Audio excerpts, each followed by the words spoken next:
Hello दोस्तों, हमारी आज की फिल्म एक जापानीज साइकोलॉजिकल थ्रिलर है जो इंसानी दिमाग के अलग अलग पहलुओं को दर्शाती है। फिल्म का नाम तो है द ब्रेन मैन, लेकिन इसमें आपको काफी अलग अलग किस्म के पागल देखने को मिलेंगे। So without wasting any time फटाफट शुरू करते हैं इसका एक्सप्लेनेशन। फिल्म के पहले सीन में हम किसी तहखाने में दो लड़कियों को देखते हैं जिन्होंने किसी औरत को बंधक बना रखा है। इनमें से एक लड़की होममेड बॉम्ब बना रही है और इसी वक्त दूसरी लड़की उस बंधक औरत की जीभ काट देती है, जिससे ये दोनों काफी खुश होती हैं। अगले सीन में हम डॉक्टर मिजाकी को देखते हैं जो क्रिमिनल्स की साइकोलॉजी के ऊपर काम करती हैं। मिजाकी का मानना है कि क्रिमिनल्स भी इंसान होते हैं और अगर हम उनको सजा के बजाय सही मेडिकल ट्रीटमेंट दें तो वो क्राइम करना छोड़ देंगे। मिजाकी के सीनियर्स को उसकी ये प्रेजेंटेशन कुछ खास पसंद नहीं आती और वो इस थेरेपी को जापान में कंडक्ट करवाने के लिए राजी नहीं होते। इसके बाद हम तेज बारिश में उस औरत को देखते हैं जिसकी फिल्म की पहले सीन में जीभ काटी गई थी। वो दोनों लड़कियां ही इसको यहाँ लेकर आई हैं और उन दोनों के इंस्ट्रक्शन को फॉलो करते हुए ये एक पब्लिक बस में चढ़ जाती है। मिजाकी को भी ये बस पकड़नी थी, लेकिन लेट होने की वजह से ये उससे मिस हो जाती है। वो टैक्सी लेने के लिए आगे बढ़ती है कि तभी उस बस में जोर का धमाका होता है और ये बस आग की तेज लपटों के साथ जलने लगती है। वो दोनों लड़कियां भी इस वक्त यहीं पर हैं। इनमें से एक का नाम है फुजुकी, जो कार में बैठी ये सब होता देख बहुत खुश हो रही है, और दूसरी का नाम है नरिको, जो पब्लिक के बीच ही खड़ी और ये नजारा पास से देख रही है। इस केस की इन्वेस्टिगेशन के लिए डिटेक्टिव ली को अपॉइंट किया गया है। वो बस में जाके इस केस की जांच करता है तो उसे पता चलता है कि जिस औरत के शरीर से ये बॉम्ब बना था, यहाँ लाने से पहले उसे काफी टॉर्चर किया गया और उसकी जीभ भी कटी है। आगे की जांच में पुलिस को पता चलता है कि ये औरत एक फॉर्च्यून टेलर थी जो टीवी शोज पर आकर लोगों का भविष्य बताया करती थी, और कुछ ही दिन पहले उसने एक टीवी शो में ये बताया था कि किसी बस में बॉम्ब ब्लास्ट होने वाला है। ये बात शायद उन क्रिमिनल्स को पसंद नहीं आई और उन लोगों ने इसको किडनैप करके इसकी भविष्यवाणी को सही साबित कर दिया। इस केस की पूछताछ के सिलसिले में डिटेक्टिव डॉक्टर मिजाकी से भी मिलता है और उसको ताना मारते हुए कहता है कि शायद आप साइकियाट्रिस्ट लोग अपना काम सही से नहीं कर रहे, इसीलिए इस देश में साइको क्रिमिनल्स की संख्या बढ़ती जा रही है। अगले सीन में हम मिजाकी के घर पे उसकी मदर को देखते हैं जो पिछले काफी सालों से बीमार है। मिजाकी की मॉम किसी सदमे में डूबी हुई है और उनका वजन इतना ज्यादा बढ़ गया है कि वो चल फिर भी नहीं पाती। इधर पुलिस को अपनी इन्वेस्टिगेशन में पता चलता है कि उस बॉम्ब में टंगस्टन कार्बाइड के वायर यूज किए गए थे जो इस शहर में सिर्फ एक ही आदमी बनाता है, तो उसके पास पूछताछ के लिए जाते हैं। यह आदमी पुलिस को उन सारे लोगों का एड्रेस देता है जिन्होंने पिछले दिनों टंगस्टन कार्बाइड के वायर खरीदे थे। पुलिस बारी बारी से सबके पास जाती है लेकिन उन्हें कोई सबूत नहीं मिलता। एंड में वो शहर से दूर बने किसी पुरानी बिल्डिंग के पास जाते हैं जो पिछले काफी दिनों से खाली है। डिटेक्टिव ली का असिस्टेंट जैसे ही इसके मेन गेट को खोलता है वहाँ एक बॉम्ब ब्लास्ट होता है जिससे वो सीढ़ियों से नीचे गिर जाता है, लेकिन उसकी जान बच जाती है। इसके बाद जब डिटेक्टिव ली उस गोदाम के अंदर जाता है तो वहाँ उसे एक आदमी दिखता है। यह आदमी भी इस बॉम्ब ब्लास्ट में घायल हुआ है, लेकिन फिर भी वो चुपचाप शांति से वहाँ खड़ा था। डिटेक्टिव उसे हाथ ऊपर करके घुटनों के बल बैठने को कहता है और यह आदमी भी ठीक वैसा ही करता है जैसा डिटेक्टिव उसे करने को कह रहा था। डिटेक्टिव जब इस आदमी को हथकड़ी पहनाता है तो उसकी नजर वहाँ पड़ी एक फोटो पे पड़ती है। ये फोटो उसी फॉर्च्यून टेलर की थी जिसकी उन दोनों लड़कियों ने जीभ काटी थी। डिटेक्टिव इस आदमी को गिरफ्तार करके यहाँ से ले जाता है। इस आदमी का नाम है सुजुकी और जेल में भी ये सारा दिन बिल्कुल शांत रहता है। रात को ये अपने बगल वाले कैदी की आवाज सुनता है जो अपने साथी को बता रहा था कि अभी जल्दी में ही उसने किस तरह बेरहमी से एक लड़की को मारा। अगले दिन जेल के कैदियों को जब यहाँ से शिफ्ट किया जाता है तो सुजुकी अपने बगल वाले कैदी को पीटने लगता है। जेल के गार्ड्स उसे बचाने आते हैं तो वो उनको भी पीटता है। एंड में सुजुकी उस आदमी को घायल करके उसकी एक आंख निकाल लेता है। सुजुकी के खिलाफ डिटेक्टिव ली को अभी तक कोई खास सबूत हाथ नहीं लगा और साथ ही इसके अजीबोगरीब बिहेवियर को देख के उसे शक होता है कि कहीं ये पागल तो नहीं। इसलिए वो सुजुकी के दिमाग की जांच करवाने के लिए उसे डॉक्टर मिजाकी के हॉस्पिटल लेके जाता है। मिजाकी डिटेक्टिव से इस कैदी को यहाँ लाने की वजह पूछती है। डिटेक्टिव बताता है कि मुझे इसका बिहेवियर नॉर्मल ह्यूमन बीइंग जैसा नहीं लगता और उस दिन बॉम्ब ब्लास्ट में घायल होने के बाद भी ये ऐसे खड़ा था जैसे इसे दर्द महसूस हुआ ही नहीं। मिजाकी जब उससे मिलती है तो फिजिकल एग्जामिनेशन के लिए उसको टी शर्ट उतारने को कहती है। वो बिना कोई बहसबाजी किए मिजाकी की सारी बात मानता है। मिजाकी देखती है कि उसके शरीर पे काफी सारे चोट के निशान हैं, लेकिन उसकी रिपोर्ट में आता है कि उसका ब्रेन पूरी तरह से हेल्दी है और शांत भी। रात को सुजुकी हॉस्पिटल के रूम में बिल्कुल शांत बैठा हुआ था और तभी वो अचानक से उठ के पुशअप करने लगता है। अगले सेशन में डॉक्टर मिजाकी उससे पूछती है कि क्या वो बचपन से किसी सीरियस बीमारी का शिकार रहा है। सुजुकी बताता है कि उसे कभी भी कोई सीरियस बीमारी नहीं रही। मिजाकी उससे कहती है कि तुम्हारे शरीर पे काफी सारे जले के निशान हैं, बताओ वो कैसे हुआ। सुजुकी उससे कहता है कि इस बारे मुझे कुछ भी याद नहीं। मिजाकी अपनी रिपोर्ट में लिखती है कि सुजुकी उसका आज तक का देखा हुआ सबसे अलग पेशेंट है। वो बहुत ही ज्यादा कोऑपरेटिव है और सिचुएशन कैसी भी हो वो हमेशा शांत रहता है। इसी समय मिजाकी को एक कॉल आता है और वो अपने किसी पुराने पेशेंट से मिलने एक जेल जाती है। इस पेशेंट का नाम है शिमुरा और ये पिछले कुछ सालों से जेल में है क्योंकि इसने कुछ बच्चों को बहुत ही तड़पा तड़पा के मारा था। इसने मारने से पहले उन बच्चों के शरीर के सारे बाल शेव कर दिए थे। डॉक्टर मिजाकी पिछले कुछ महीनों से इसका इलाज कर रही हैं, जिससे ये कुछ हद तक ठीक हो चुका है और बहुत जल्द ये जेल से छूट के अपनी नॉर्मल लाइफ शुरू करने वाला है। शिमुरा की मदर डॉक्टर मिजाकी को शुक्रिया कहती हैं क्योंकि उन्हीं की वजह से शिमुरा की दिमागी हालत ठीक हो पाई है और बहुत जल्द वो जेल से भी छूटने वाला है। अगले दिन डॉक्टर मिजाकी सुजुकी की ब्लड टेस्ट की रिपोर्ट देखती है। यहाँ उसे पता चलता है कि सुजुकी का ब्रेन एक खास तरह का केमिकल प्रोड्यूस करता है जिसकी वजह से उसे पेन फील नहीं होता। इसीलिए उस दिन बॉम्ब ब्लास्ट के बाद भी वो वहाँ शांत खड़ा था। अगले सेशन की स्टार्टिंग में वो सुजुकी को पिन चुबा के देखती है और यहाँ उसे ये कंफर्म हो जाता है कि सुजुकी को पेन फील नहीं होता। इस सेशन में वो सुजुकी से काफी अजीबोगरीब सवाल पूछती है ताकि उसे गुस्सा आए, जैसे कि क्या बचपन में तुम्हारे फादर तुम्हें मारा पीटा करते थे, क्या तुम्हारी मदर की दाढ़ी मूछें थी। और इन्हीं सवालों को वो कई बार पूछती है लेकिन सुजुकी को फिर भी गुस्सा नहीं आता। वो बड़े ही शांति से मिजाकी के सारे सवालों का जवाब देता है। अगले सीन में हम उस बॉम्ब ब्लास्ट की मास्टरमाइंड नरिको और उसके पार्टनर को देखते हैं। नरिको के हाथ में सुजुकी का फोटो है और फ्लैशबैक के सीन से हमें पता चलता है कि जिस दिन सुजुकी अरेस्ट हुआ था उस दिन वो उन दोनों को वहाँ मारने गया था। नरिको और उसके पार्टनर को बिल्कुल भी आइडिया नहीं कि सुजुकी कौन है और वो उन दोनों को क्यों मारना चाहता है। इसी समय अचानक नरिको को दौरा पड़ता है और उसके मुंह से खून बहने लगता है। सुजुकी जल्दी से एक इंजेक्शन लगा के उसकी जान बचाती है और उससे कहती है कि मैं तुम्हें मरने नहीं दूंगी क्योंकि तुम मेरे लिए गॉड के समान हो। अगले सीन में हम देखते हैं कि फुजुकी ने चुपके से डॉक्टर मिजाकी के पर्स में ऑडियो ट्रांसमीटर डाला है ताकि वो इन लोगों की बातें सुन सकें। इधर मिजाकी और उसका साथी डॉक्टर डिसाइड करते हैं कि वो सुजुकी का पॉलीग्राफ टेस्ट करेंगे जिससे उसकी हार्ट रेट को मेजर करके ये समझा जा सके कि वो झूठ बोल रहा है या सच। पॉलीग्राफ टेस्ट कंडक्ट किया जाता है और इस बार भी डॉक्टर मिजाकी उससे काफी अजीबोगरीब तरह के सवाल पूछती हैं। एक सवाल में डॉक्टर मिजाकी उससे पूछती हैं कि क्या तुम मेरे साथ इंटीमेट होना चाहोगे। इस सवाल का सुजुकी कोई जवाब नहीं देता। मिजाकी ये सवाल उससे कई बार पूछती है लेकिन फिर भी सुजुकी इसका कोई जवाब नहीं देता। इस पॉलीग्राफ टेस्ट से ये दोनों डॉक्टर इस नतीजे पर पहुँचे हैं कि सुजुकी के अंदर किसी भी तरह की फीलिंग और इमोशन नहीं है। अब इसके पीछे दो कारण हो सकते हैं। पहला ये कि सुजुकी जन्म से ही ऐसा है और वो इमोशंस को फील नहीं कर पाता और दूसरी वजह ये हो सकती है कि उसको बचपन से ही एक खास तरह से ट्रेन किया गया है कि वो अपने इमोशंस को किसी के सामने जाहिर ना कर पाए। तो निष्कर्ष ये निकलता है कि सुजुकी एक रोबोट के जैसा है जो किसी भी इमोशंस को फील नहीं कर पाता। हॉस्पिटल के गार्ड जब सुजुकी को उसके रूम में ले जा रहे थे तब डॉक्टर मिजाकी भी उसके साथ जाती है। तभी वहाँ मिजाकी का पुराना पेशेंट शिमुरा आता है। मिजाकी गार्ड्स को यहाँ रुकने को बोलती है और फिर वो जाके शिमुरा से मिलती है। शिमुरा उसे बताता है कि उसे जेल से छूटे एक हफ्ते से ज्यादा हो चुका है और अब उसने अपनी नॉर्मल लाइफ भी शुरू कर दी है और इन सब के लिए वो डॉक्टर मिजाकी को शुक्रिया कहने आया है क्योंकि उन्हीं की वजह से ये सब कुछ हो पाया। इसी समय हम देखते हैं कि सुजुकी शिमुरा की तरफ घूर के देख रहा है। शिमुरा के वहाँ से जाने के बाद वो मिजाकी से उसके बारे में पूछता है। मिजाकी उसे बताती है कि ये उसका काफी पुराना पेशेंट था लेकिन अब ये बुरी तरह से ठीक हो चुका है और एक नॉर्मल लाइफ जी रहा है। मिजाकी का कलीग उसे एक डॉक्टर के बारे में बताता है जिसने बचपन में सुजुकी का इलाज किया था। मिजाकी फैसला करती है कि वो उस डॉक्टर से जाके मिलेगी ताकि सुजुकी के बारे में और जानकारी मिल सके और फिर अगले दिन मिजाकी उस डॉक्टर से मिलने उसके घर जाती है।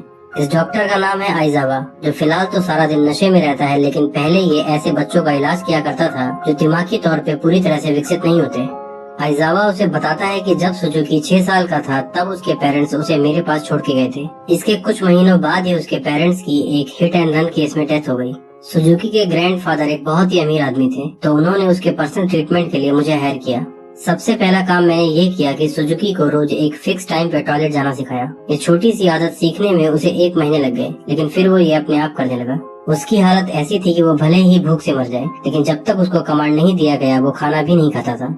उसके ब्रेन में किसी भी तरह का डिसऑर्डर नहीं था और उसका IQ तो बहुत ज्यादा हाई था। वो जिगसॉ की ऐसी पजल्स को कुछ घंटों में ही सॉल्व कर देता था जिसे सॉल्व करने में दूसरों को हफ्ते लग जाते हैं। वो किसी भी बुक को बस एक बार पढ़ के हमेशा के लिए याद रखता था। उसका दिमाग किसी कंप्यूटर के जितना तेज था और इसीलिए हम उसे द ब्रेन मैन कह के बुलाते थे। सुजुकी के ग्रैंडफादर को उसकी इस एबिलिटी के बारे में पता था इसलिए वो उसे और भी बहुत कुछ सिखाना चाहते थे।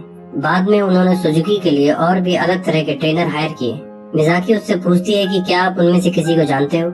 आइजावा उसे उस ट्रेनर का एड्रेस देता है जिसने सुजुकी को मार्शल आर्ट सिखाया था। मिजाकी डिटेक्टिव ली के साथ सुजुकी के पुराने मार्शल आर्ट ट्रेनर से मिलने जाती है।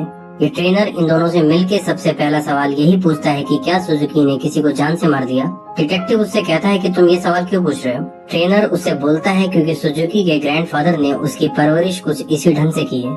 आगे वो बताता है कि सुजुकी उसकी लाइफ का आज तक का सबसे ज्यादा टैलेंटेड स्टूडेंट था। वो सब कुछ किसी मशीन की तरह बहुत जल्दी सीख जाता था।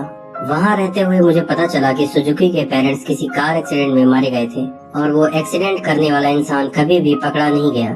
इसी गम में उसके ग्रैंडफादर हमेशा नशे में डूबे रहते थे और यही वजह है कि वो सुजुकी को बहुत कुछ सिखाना चाहते थे ताकि वो अपने पेरेंट्स की मौत का बदला ले सके। फिर एक दिन उन्होंने सुजुकी को बुलाकर ये सारी बात बताई और उससे कहा कि इस दुनिया में न्याय आसानी से नहीं मिलता। तुम्हें ऊपर वाले ने एक खास तरह से बनाया है ताकि तुम दुनिया में फैले अन्याय को खत्म कर सको और मैं चाहता हूँ कि तुम अपने पेरेंट्स की मौत का बदला लो। उस दिन के बाद से सुजुकी लोगों की जान लेने के नए नए पैतरे सीखने लगा। किसी को जान से मारना सुजुकी के लिए खाना खाने जितना आसान काम हो गया। मिज़ाकी उससे पूछती है तो क्या सुजुकी के अंदर कभी भी कोई फीलिंग या इमोशन नहीं आए? ट्रेनर कहता है ऐसा नहीं है, उसके अंदर भी फीलिंग्स थी। जब वो मेरे साथ एक बार माउंटेन ट्रेनिंग के लिए पहाड़ों पे गया था तब मेरी जान बचाने के लिए उसने पहली बार मेरी कमांड को फॉलो नहीं किया। सुजुकी को पहाड़ों की लाइफ पसंद आ रही थी और धीरे धीरे वो अपनी फीलिंग्स को जाहिर करने लगा था। लेकिन उसके ग्रैंडफादर को ये बात पसंद नहीं आई क्योंकि वो सुजुकी को एक कातिल बनाना चाहते थे। और फिर एक दिन उसके ग्रैंडफादर का सपना पूरा हुआ जब एक चोर उनके घर में घुस के उसके ग्रैंडफादर को चाकू मार देता है। वो चोर घर का सामान चोरी करके वहाँ से भाग रहा था कि तभी वहाँ सुजुकी आ जाता है। वो चोर सुजुकी पे भी चाकू से वार करता है लेकिन उसे कोई फर्क नहीं पड़ता क्योंकि उसे पेन फील नहीं होता। उसके ग्रैंडफादर उससे कहते हैं कि न्याय करने का समय आ चुका है, इस अपराधी को मार के तुम इस दुनिया को अपराध मुक्त बनाने की शुरुआत करो। और फिर कुछ सेकंड्स के अंदर ही सुजुकी ने उस चोर का गला दबा के उसे मार दिया। ये सब कुछ देखने के बाद उसके ग्रैंडफादर भी उस रात खुशी खुशी मर गए। उस रात के बाद से मैंने वो जगह छोड़ दी और तब से लेकर आज तक मैंने सुजुकी को कभी भी नहीं देखा। इधर हम देखते हैं कि नोरिको और उसकी पार्टनर भी एक कार में बैठे ये सब सुन रहे हैं। ये सब सुन के नोरिको खुशी से रोने लगती है और कहती है कि मैं और सुजुकी एक जैसे ही हैं। हम दोनों तब तक किसी की जान लेना नहीं छोड़ेंगे जब तक हम खुद न मर जाएं। अगले सीन में हम देखते हैं डिटेक्टिव ली मिज़ाकी को कुछ मरे हुए लोगों का फोटो दिखाता है और उसे बताता है कि ये सारे वो क्रिमिनल्स हैं जो किसी न किसी मर्डर में इन्वॉल्व थे, लेकिन सबूतों की कमी होने की वजह से ये हमेशा बच जाते थे। फिर एक एक करके ये सब मरने लगे। पुलिस को कभी पता नहीं चला कि इनको मारने वाला कौन है, लेकिन अब मुझे पूरा यकीन है कि इन सबको मारने वाला सुजुकी ही था। इससे एक बात तो साफ होती है कि सुजुकी कोई साइको नहीं है और ना ही बस में होने वाले बॉम्ब ब्लास्ट में उसका कोई हाथ था। लेकिन इन सब के बावजूद वो भी एक क्रिमिनल ही है, तो मैं उसे सजा जरूर दिलवाऊंगा। इसलिए मैं उसे इस हॉस्पिटल से निकाल कर जेल में शिफ्ट करने वाला हूँ। जब वो सुजुकी को यहाँ से ले जाने लगता है तो मिज़ाकी उसे रोकते हुए कहती है कि वो आखिरी बार उससे कुछ बात करना चाहती है। डिटेक्टिव इस बात पे राजी हो जाता है तो मिज़ाकी सुजुकी को अपने साथ एक रूम में ले जाती है। मिज़ाकी उससे कहती है कि अब इसके बाद शायद हम कभी न मिलें, तो मैं अपनी लाइफ की एक पर्सनल बात तुमसे शेयर करना चाहती हूँ। वो बताती है कि मेरे फादर किसी बीमारी की वजह से काफी पहले ही मर गए थे, तो मेरी मॉम ने ही बड़ी मुश्किलों से मुझे और मेरे भाई को पाला। एक दिन मेरा छोटा भाई स्कूल से घर नहीं लौटा और पुलिस को अगले दिन उसकी लाश मिली। उसको मारने से पहले काफी टॉर्चर किया गया था और मारने वाले ने उसके शरीर के सारे बाल भी शेव कर दिए थे। उसको मारने वाला लड़का उसके ही स्कूल में पढ़ता था, जो असल में दिमागी रूप से बीमार था। उससे नफरत करने के बजाय मैंने उसका इलाज करना जरूरी समझा और आज वो पूरी तरह से ठीक है। और एंड में वो बताती है कि वो लड़का कोई और नहीं बल्कि शिमुरा ही है, जो उस दिन हॉस्पिटल में मुझसे मिलने आया था। इतना सुनते ही सुजुकी की आंखें एक पल को बड़ी हो जाती हैं। मिज़ाकी इस बात को नोटिस कर लेती है और वो समझ जाती है कि इसके अंदर आज भी फीलिंग्स हैं। जब डिटेक्टिव उसको यहाँ से ले जाने लगता है तो वो चीख चीख के सुजुकी से कहती है कि तुम कोई कातिल नहीं हो, तुम्हारा जन्म लोगों को मारने के लिए नहीं हुआ है। सुजुकी को जेल ले जाते वक्त नरिको और उसकी पार्टनर पुलिस टीम पे हमला कर देती है। वो तीर जैसे किसी हथियार से सबसे आगे चल रही कार के ड्राइवर को मार देती है, जिससे ये सारी गाड़ियाँ आपस में टकरा जाती हैं। फिर वो एक पुलिस वाले को गन पॉइंट पे लेके डिटेक्टिव से सुजुकी को बाहर लाने को कहती है। डिटेक्टिव उससे कहता है कि मुझे अब तक विश्वास नहीं होता कि उस बस के बॉम्ब ब्लास्ट में तुम जैसी लड़कियों का हाथ हो सकता है। नरिको उस पुलिस वाले को शूट करके डिटेक्टिव से पूछती है कि क्या अब तुम्हें विश्वास हुआ।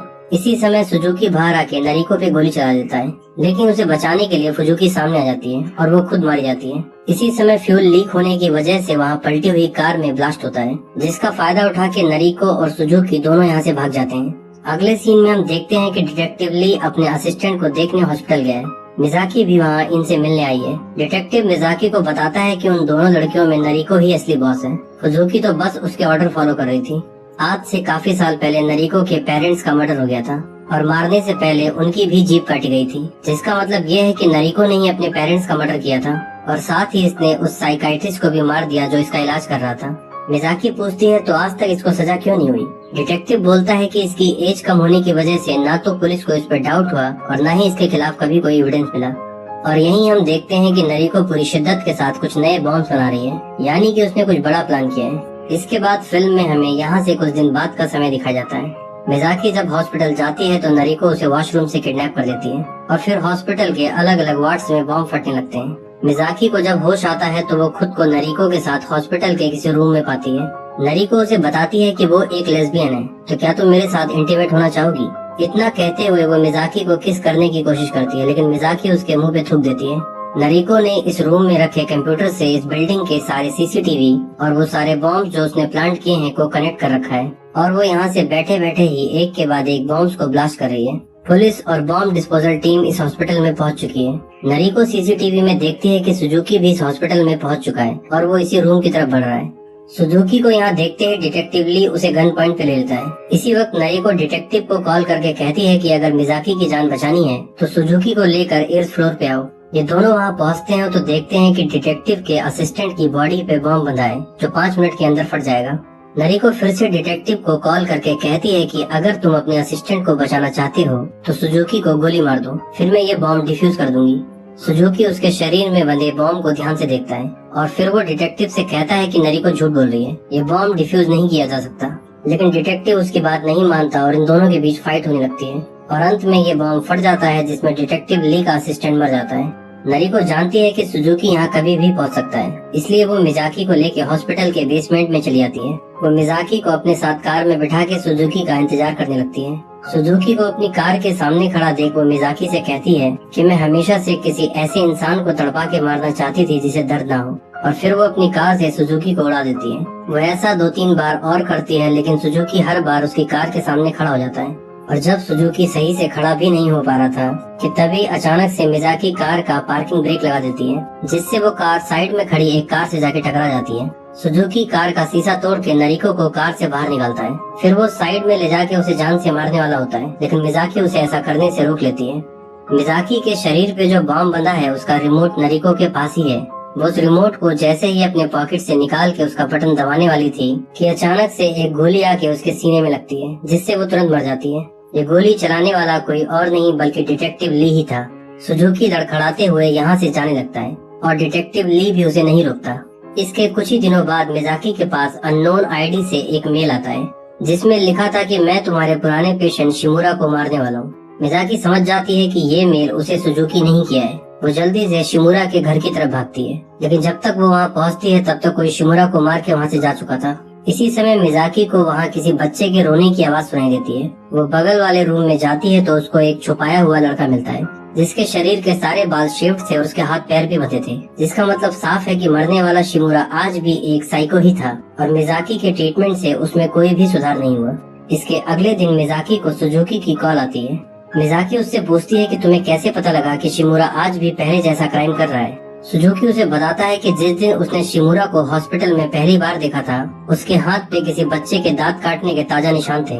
तब उसे पहली बार शिमुरा पे डाउट हुआ, लेकिन जब मिज़ाकी ने अपने भाई के मर्डर की कहानी उसे बताई तब उसे यकीन हो गया कि शिमुरा आज भी एक साइको क्रिमिनल ही है। मिज़ाकी उससे कहती है कि तुमने उसे मार के ठीक नहीं किया और मेरी सारी मेहनत पे पानी फेर दिया। सुजुकी उससे कहता है कि इतना कुछ होने के बाद भी तुमने कभी उससे नफरत नहीं की और हमेशा उसका साथ दिया, लेकिन बदले में उसने तुम्हें धोखा दिया और जेल से निकलने के लिए तुम्हारा इस्तेमाल किया, इसलिए उसका मरना जरूरी था। इसी समय मिज़ाकी की नजर सामने वाले ब्रिज पे पड़ती है जहाँ उसे सुजुकी नजर आता है। मिज़ाकी उससे पूछती है कि अब तुम क्या करने वाले हो, और इसी समय सुजुकी ये कॉल कट कर देता है। फिल्म के आखिरी सीन में हम पहली बार सुजुकी को थोड़ा मुस्कुराते हुए देखते हैं और इसी के साथ ये फिल्म यहाँ पे समाप्त होती है।